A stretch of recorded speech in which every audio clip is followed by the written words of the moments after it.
photo from the UK, where you can see that we have a very firm London eye on COVID.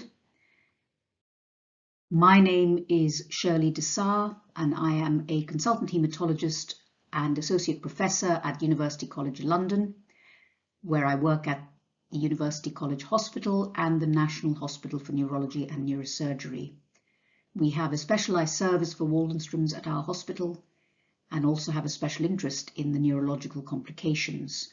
And I'm pleased to say that I do a weekly clinic with a colleague of mine, Professor Michael Lunn, who is a specialist in this area. So Bing-Neel syndrome was first reported by Jens Bing and Axel Neel back in 1936, where there was an association made between hyperglobulinemia and central nervous system symptoms, including what they reported was paresthesia or pins and needles, headaches, problems with gait and paralysis, and brain infiltration by lymphoplasmacytic cells was identified. So people often wonder, how does Bing-Neel syndrome actually relate to WM? I like to use this Venn diagram to try and illustrate the relationship. So WM is the condition of lymphoplasmacytic lymphoma, typically in the bone marrow, but also in other organs such as the spleen, or in areas such as the lymph nodes, or even in so-called extramedullary areas, places where these cells don't normally exist. And it is, of course, characterized in most people by the presence of an IgM paraprotein. There is an overlap between Waldenström's and peripheral neuropathy, because the IgM paraprotein can induce problems with the peripheral nerves. But also you can get infiltration of peripheral nerves by Waldenström cells, LPL. You can also get other complications such as amyloidosis or cryoglobulin, which can lead to damage of peripheral nerves. So there is that overlap, which is well known. But there's also this overlap with Bing-Neel syndrome, where the cells infiltrate the central nervous system. In our experience, you can also, obviously, Bing-Neel and peripheral neuropathy problems can coexist. And in some patients, there's a bit of everything, actually. So they are associated, but the presentation can come from different angles. Some people may just have the Waldenström's expression of the disease. Some may have neuropathy in Waldenström's, and some may have Bing-Neel with or without Waldenström's. How often does Bing-Neel syndrome happen? Well, given how rare Waldenström's macroglobulinemia is, Bing-Neel is even rarer. It is a subset of these patients. And I believe that it's probably underreported. I find the more you look, the more you're likely to find it. But finding it isn't always easy, needs specialist testing. So I believe that although it's reported to be in about 1% of all patients with WM, probably there's more of it, but it's not symptomatic, and it only comes to light when patients present with relevant symptoms. There are a number of reports in the literature, and those reports are building in number. I guess the most prominent recent publications have come from cooperative groups reviewing multi-center experience. And I guess there are a number of features related to Bing-Neel, which is how does it present, how does it relate to Waldenström's? Well, it can actually be a presenting symptom of WM. And you can see that the published experience puts that anywhere between 15 and 36%. So in other words, patients may present with central nervous system symptoms in the absence of Waldenström's being presenting first. And when they are worked up, they are found to have a systemic burden of disease in the bone marrow as well as central nervous system disease. It can actually be present without any evidence of systemic Waldenström's as well, although that's relatively rare. And it can happen when Waldenström's has previously been known about and been treated. So it's basically the same disease but operating within another compartment. Usually it does present as a feature of relapsing disease. But as I mentioned, it may occur at first diagnosis, and it is characterized by the infiltration or invasion of the central nervous system and sometimes the peripheral nervous system, if you come back to that Venn diagram I showed earlier. And these are some lymphoplasmatic cells in the cerebrospinal fluid, CSF. And this is a picture of an MRI scan showing some abnormalities in the brain tissue and along the meninges, which is the covering of the brain, and lower down at the bottom of the spinal cord here. There are different ways of imaging Bing-Neel syndrome. The important thing is for it to be, for the right imaging sequences to be done, because there are many ways of doing MRI scanning, and also for the use of what's called contrast with a substance called gadolinium, which helps to distinguish between disease that is receiving a blood flow versus something that's hemorrhage or bleeding, for example. But the key thing is that it really needs expert interpretation by a neuroradiologist. Now, unfortunately, there aren't that many of those around. So if there is a suspicion of Bing-Neel syndrome and it's unclear from a smaller, perhaps less experienced hospital, it's really important for those scans to be sent to an expert hospital so that that can be reviewed. Typically, Bing-Neel syndrome progresses very gradually. I would say most people who are found to have Bing-Neel have probably had it for months or even years beforehand. And there is often a considerable delay between the initial symptoms and the diagnosis. In a study, the median time from first symptoms and the diagnosis was about 4 months, but in a fifth of patients, it was more than 1 year. And as I mentioned before, Bing-Neel syndrome can occur even when the WM is in remission and when the M protein is absent or stable. So we have to keep on our toes with this condition. So we keep talking about the CNS, the central nervous system. Well, let me just take you through what exactly that comprises. So you can see from this picture here that this is what the central nervous system is, the highlighted part. So it's the brain and the spinal cord, which goes all the way down to the coccyx, or not actually the coccyx, but near there.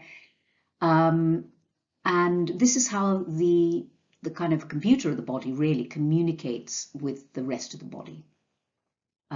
Through roots that come from the spinal cord down to the very extremities of the body, because some nerves do have to connect in some form to every part, every muscle, and you have to get sensation.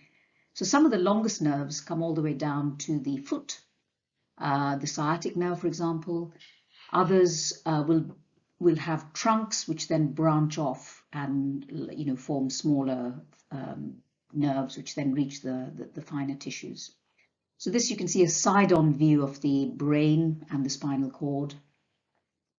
And I have to be honest, Bing-Neel can affect absolutely anywhere in this central nervous system area. So we just have to keep aware of unusual symptoms that don't quite fit in, especially if they are progressive. And what about the CSF? Well, the central nervous system sits in this cavity, if you like. It's housed within the skull and within the spinal column. And it's a very, very delicate tissue. And of course, it therefore has this fluid in which it sits called cerebrospinal fluid. And that's not just a sort of very basic fluid. It's a very important fluid which not only cushions this sensitive tissue against trauma, but also provides a huge amount of toing and froing of minerals and nutritional aspects, and supports the whole group of cells that helps to protect and nourish and clean the central nervous system. So that is really what the CSF is. And when we sample CSF using a lumbar puncture, we will generally take a sample from quite low down, called usually at lumbar 4 or 5, so that we avoid the spinal cord and go below it and therefore get fluid through a needle via a local anesthetic. Occasionally, a nerve root may be poked, and therefore people can get some pain down the leg temporarily, but this is usually a very temporary phenomenon and doesn't last for long. The other thing to highlight about the brain and the spinal cord or the central nervous system is that there is this so-called blood-brain barrier. Now, as I mentioned, brain tissue is extremely delicate. It obviously functions at a very high level, and it is therefore protected by a barrier which consists of supporting cells which have what are called tight junctions. So you can see here, obviously the brain, all tissues have a blood supply, otherwise they wouldn't be able to be nourished, they wouldn't get the oxygen they need. So you can see here a blood vessel going through some brain tissue at a very microscopic level. There are these foot processes, if you like, from supportive cells, glial cells, which form tight junctions. So they are literally not just a physical tightness, but they are very, they like polices, these junctions police what can cross into the brain tissue. And this is really to protect the brain from the toxins that come into the bloodstream all the time. Other tissues can manage quite well, but the brain is protected. And so when the lymphoma breaches the blood-brain barrier, the question is, why does that happen? How is that allowed to happen? No one quite knows what makes some patients in Waldenström's develop central nervous system involvement. It's not really understood. But somehow the cells of the LPL cells somehow breach this barrier and enter into the central nervous system and set up home, in effect, in the central nervous system and can build up there. Similar barriers exist over all peripheral nerves as well, but as the smaller the nerves, the more distant they are from the brain, the less stringent is that barrier. But you can kind of understand that it's just a matter of degree, but the brain has the most protective environment of all. The other thing about the blood-brain barrier is that when we treat Bing-Neel syndrome, we need chemotherapy or treatments that will cross the blood-brain barrier and get in where it is required. So those are the two main features of or important factors about the blood-brain barrier. So what are the symptoms of Bing-Neel syndrome? Well, as you can see, the brain gets up to all sorts of things at all times. It's very, very busy, and therefore the symptoms can be pretty much anything that the brain is doing that is going wrong.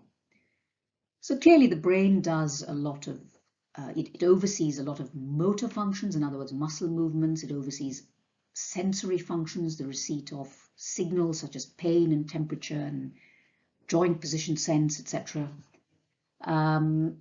So that you can understand that that's why some impairment of that particular tissue will lead to potentially weakness of muscles, loss of balance, impaired sensation. The brain, of course, also manages our thinking and our emotions, and therefore, if there is infiltration of the brain tissue, then these can be affected. And so people who have changes in their personality or thinking, loss of cognition, poor memory. Of course, there are many reasons as we age for other causes of this, such as dementia, whether it's Alzheimer's or vascular, etc.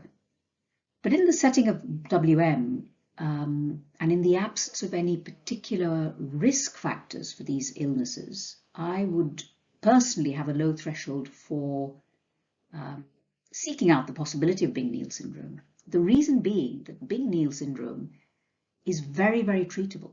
And if you do find evidence of lymphoma disease in the brain, we can treat it. And we have certainly seen patients who have been extremely muddled and very dependent over time, responding well to treatment and actually coming back to full independence and functioning. And it is so gratifying to see that happen. And that is why I think, we must make every effort to look for Bing-Neel syndrome, because it's so treatable.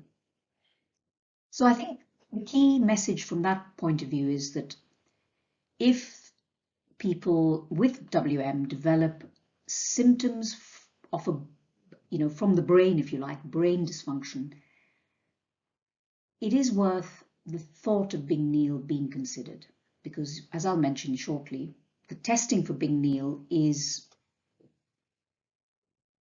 relatively straightforward. You do need scans and lumbar punctures, but in the grand scheme, that is extremely doable and manageable. And it's certainly, there's everything to play for. So I think it's important to look for this. So the possible symptoms of Bing-Neel syndrome include, as I mentioned here, as you can see from reports, altered thinking, memory loss, facial weakness, paralysis, unsteady walking, headache, pins and needles, seizures, nerve pain, psychiatric symptoms, blurred vision, hearing loss. So just about anything, can. If anything develops of these sorts and are not explained by other testing and are persistent or progressive, then they should be looked at in more detail, usually through referring to a neurologist. Now, not all neurologists are familiar with Bing-Neel syndrome, so it's important to kind of nudge them into wondering about Bing-Neel syndrome, and hopefully they'll check into it and look into it and do the relevant tests. So how do we diagnose Bing-Neel syndrome? First of all, as I mentioned, and I keep saying this, we have to suspect the diagnosis, because really if you don't suspect it, you're going to kind of walk past it or misinterpret the findings and not find it. So if there are changes that are suspicious for something going on in the central nervous system, so for example, problems with communication or hearing, memory dysfunction, confusion, changes in personality, problems with balance, nausea, vomiting, drowsiness, blurred vision, seizures, etc. These symptoms do sound very alarming, but I'm just saying that if someone develops these and they continue to happen and they are unexplained, it's really important to think about Bing-Neel as a possible explanation. It may not be. It may be a simple, straightforward explanation. Things like strokes and so on, TIAs, transient ischemic attacks, these things can happen. Peripheral neuropathy, of course, can cause balance problems and numbness and weakness and so on. So I'm not saying it's going to be that, but think about it and have a proper workup. It's very important then to carry out some appropriate imaging, and the imaging of choice is magnetic resonance imaging, which is available to most people. There are some contraindications to MRI, including people who have a pacemaker, cardiac pacemaker, or implantable defibrillator, or any retained bodies in their brain, for example, like shrapnel or something, which is relatively unusual. But for the most part, MRI is possible and should be done with contrast so that we can highlight areas, because sometimes when you don't give contrast, you don't see those areas very clearly, and expert review. If MRI is not possible, then one can use CT of the brain, but the sensitivity is less good, to be honest. And, obviously experts can take a view, but it's less good than MRI. And you might say, well, what about PET-CT? Well, the thing about PET-CT is that you're certainly using FDG, the typical dye used for PET scanning in lymphoma, is that it is a glucose-based dye, and that because the brain uses glucose exclusively for its metabolism, PET scanning always shows up the brain very brightly.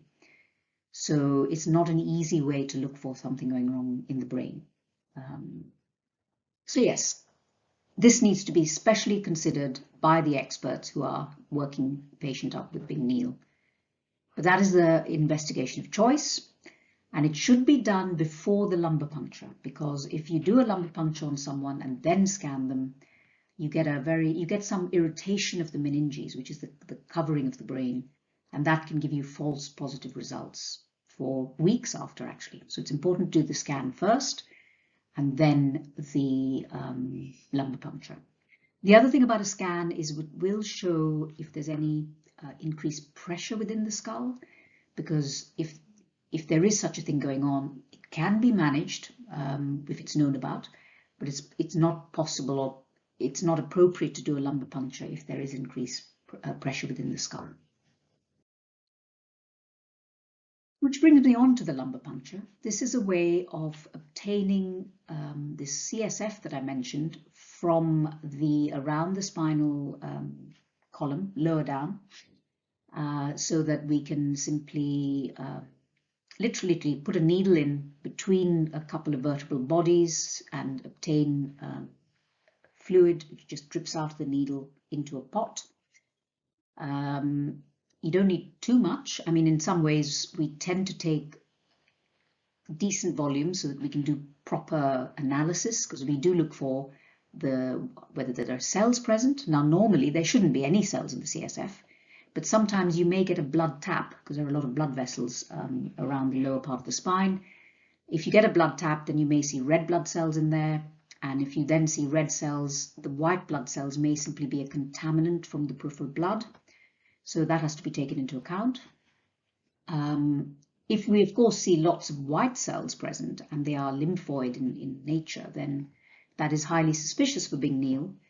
But other things can cause high white cells, such as infections like meningitis, etc. The symptoms of meningitis are usually different, however. There's usually often a fever, there's often neck stiffness, which is not something that's common in Bing-Neel syndrome. So it's a slightly different category. But some chronic meningeal infections can cause raised lymphocytes, such as tuberculosis. But again, in the context of WM, the key thing really is to look for what are called clonal cells. And we do that by looking at putting the cells through a flow cytometer, which labels the cells with antibodies against CD20 and CD3 and 4 and so on, to try and identify whether these cells are lymphoma cells, whether they are clonal cells, because that helps us to identify whether lymphoma is present. It is also possible and important, actually, to do molecular testing on CSF cells, because if we find the MYD88 L265P mutation, that is a really helpful confirmation of possibility of Bing-Neel syndrome. We can also look at the protein in the CSF, because normally there is a certain level of protein in the CSF, because proteins are there to help look after the brain. But if there's a great elevation of protein, then either there's some inflammatory process going on, or it could be a feature of Bing-Neel syndrome. And certainly in our practice, we actually do, we look for IgM levels in the CSF and test that relative to the IgM in the blood, and work out what's called an IgM index to see whether it is much more raised than it should be, bearing in mind that IgM in the CSF is a much lower concentration than in the blood, so there's a calculation that needs to be done.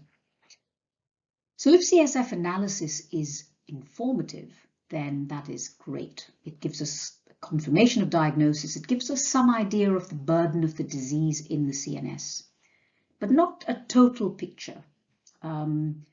If on the other hand it's negative, then, and you are still really suspicious that there's Bing-Neel syndrome, or indeed if there are some features on scanning, then it may be necessary to do a biopsy of brain tissue or of the meninges if they are showing up brightly on the scan. This is something that's done by neurosurgical colleagues under anesthetic.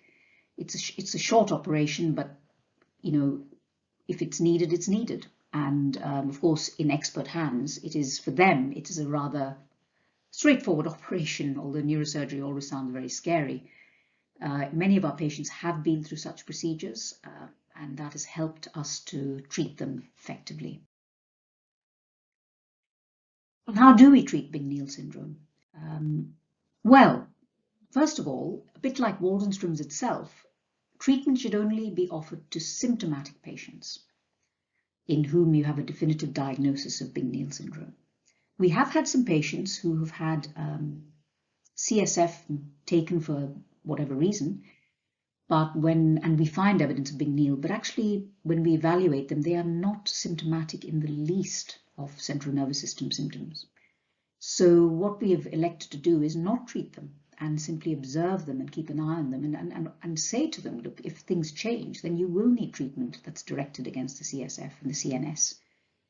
So it's important. Symptomatic patients. But to be honest, most patients with Bing-Neel syndrome, when they present, do have symptomatic disease. That's why they're investigated.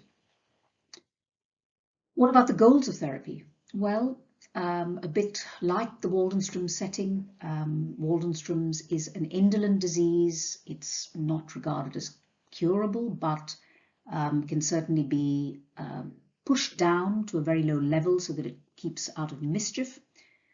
So the goal of treatment is not to realistically to eradicate every last cell, although we try to reduce the burden of cells in whichever compartment as low as possible.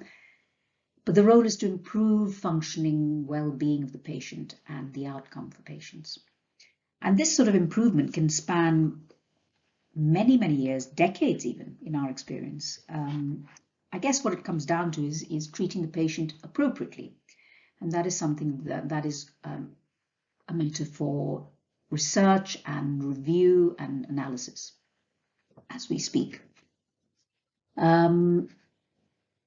So, in some cases, for example, patients may still have evidence of residual disease in their CSF or even residual changes on the scan, although sometimes that is just scar tissue. So if you use a very highly sensitive tool such as MYD88 mutation testing, you might see it still present even after you've apparently successfully treated patients for their Bing-Neel syndrome. The other thing, of course, to think about is, what is the state of the whole disease? How active is the WM versus the Bing-Neel syndrome? Because if both are active, then you need to target both compartments.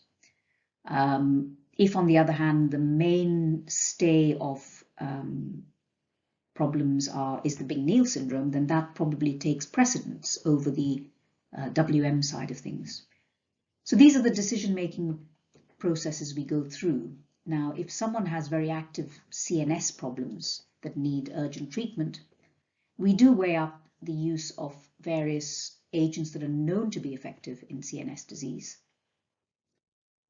Two commonly used treatments for central nervous system lymphoma, of which there are many other types, to be honest, include a treatment called methotrexate and cytarabine or cytosine arabinoside, or Ara-C. These are different names for the same drug.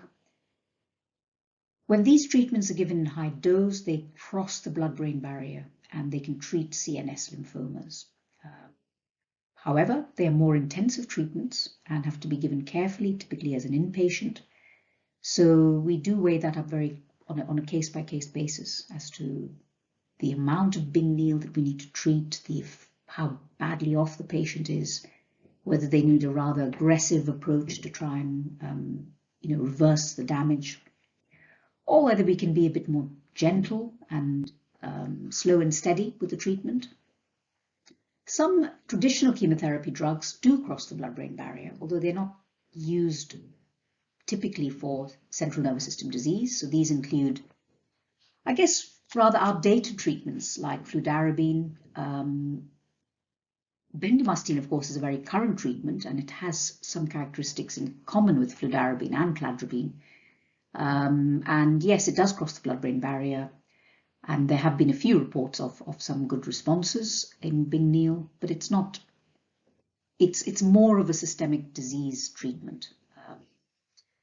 Rituximab is generally included in any of these treatment choices because it's clearly it's a very potent B-cell lymphoma treatment. And whether or not these treatments, whether or not, for example, rituximab crosses the blood-brain barrier, a bit open to debate. Probably it does. It is a sort of an IgG molecule. You could argue, though, as well, that the very fact that there is Bing-Neel syndrome, if there's disruption of the blood-brain barrier, then hopefully the treatments will cross over.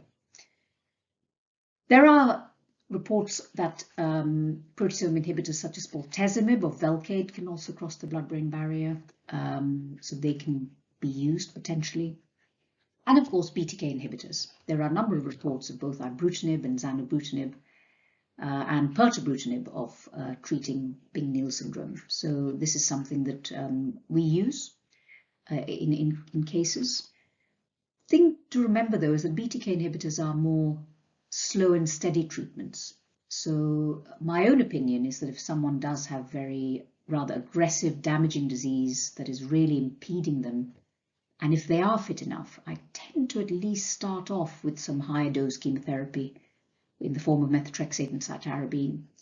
And after 1 or 2 cycles, reassess everything, including the CSF and the scans, and consider then transitioning onto a BTK inhibitor to carry on the process, and of course treat the systemic compartment, the bone marrow, if that is relevant. So these are the options. There's no consensus as to what the best treatment is, to be honest. It is a work in progress in many centres across the world. I would just add about these so-called novel therapies, like, well, they're not that novel anymore, but BTK inhibitors. My own view is that, they are truly excellent in many ways and are a step forward in the treatment of WM without a doubt. But I still think we have to be assessing every patient individually as to what is in their best interest. So I think we're all very anxious to see how these novel therapies work, and it's brilliant that more and more of them are coming online. But I still think some of the older traditional treatments have a role to play in the setting of WM and BNS. So, as I mentioned, BTK inhibitors can pass the blood-brain barrier, but the CSF concentration is much less than it is in the blood. So, larger doses than is typically used may be necessary, but in many countries that wouldn't be possible because dosing is rather specific for disease type. So when you've been diagnosed with Bing-Neel and have had treatment for it, what is the outlook? What's going to happen? So look, a little table here to show that people have analyzed. These are some of the larger experiences, 44, 34, 28, 35 patients. I think the key thing to remember with these publications is that the treatment was quite mixed, except in the Castillo paper where it was exclusively ibrutinib. Median follow-up is somewhat variable, so 55 months in the Simon paper. Castillo, this was the mixed experience of chemotherapy, 30 months. We have just submitted our own experience of 35 patients to the EHA meeting, and in it we talk about our tailored approach of using chemotherapy followed by BTK inhibitors, for example, and our median follow-up is 26 months. You can see that overall survival rates are very, very good. Now, bear in mind that in the 2015 experience, some of the patients, because the median follow-up was 55 months, some would have been diagnosed a lot before that. So I think we should take the overall survival rate with a slight pinch of salt, because since the early phase of this experience, treatments moved on. There are many more options, particularly in the form of BTK inhibitors. There's more experience, there are more sophisticated diagnostic and follow-up techniques. So, I think we need to be careful when assessing these data. What I would say, though, is that people respond very well in general to treatment. The vast majority of patients will respond well with, an improvement in their well-being. It makes sense that patients who perhaps can tolerate more aggressive therapies might do better if that's what they need. You can see that in one series, previously untreated patients people who had previous treatment for WMs didn't do as well as those who'd never been treated. You could think about that as fresh disease that's never seen chemotherapy, if you like. On the other hand, the other paper showed that there was no difference in those who were previously treated, but this was using ibrutinib. So I think the data is quite a mixed bag, and I think in the coming years we'll get a better understanding of how people do with longer follow-up. My own experience is very positive. People with Bing-Neel, for me, it is just another expression of Waldenström's. It doesn't immediately mean it's a disaster. It does, by any means, it is just something that we need to manage a bit differently. And our own experience has been good. I mean, patients do well. We continue to tailor the approach to the treatment. One has to be quite patient with improvements in neurological dysfunction. But I've seen really good results in the majority of our patients who are doing very well and continue to do well. So I think if you go online and look for CNS lymphoma, you will see a lot of gloomy statistics, but a lot of that refers to what is called primary CNS lymphoma. And that refers to what is called high-grade lymphoma, diffuse large B-cell lymphoma, which Bing-Neel isn't. So people who have high-grade lymphoma in their central nervous system, that is more of a challenge. If you have WM in your central nervous system, which is otherwise known as Bing-Neel syndrome, I believe it's very treatable. I think we can do well with it over many years. It's not a problem. It does need a tailored approach. It needs a bit more doing with scans and LPs and so on. But it is something that you can do very well out of. So the take-home message is that every patient with WM who has atypical and unexplained neurological symptoms that are progressing, we should consider Bing-Neel syndrome. We should move to getting an MRI scan, preferably with contrast, of the brain and the spine, ideally. We should also get a lumbar puncture with extended testing and clinch the diagnosis. Once we've done that, then, I would say that it's good to seek advice from a specialist center to try and get the best treatment plan arranged for the patient. But yeah, stay positive. This is something that can be managed as is the case with WM. And with new therapies around, things are looking good. So with that, I'd like to thank you for your attention, and I wish you well. Enjoy the rest of the session on Bing-Neel.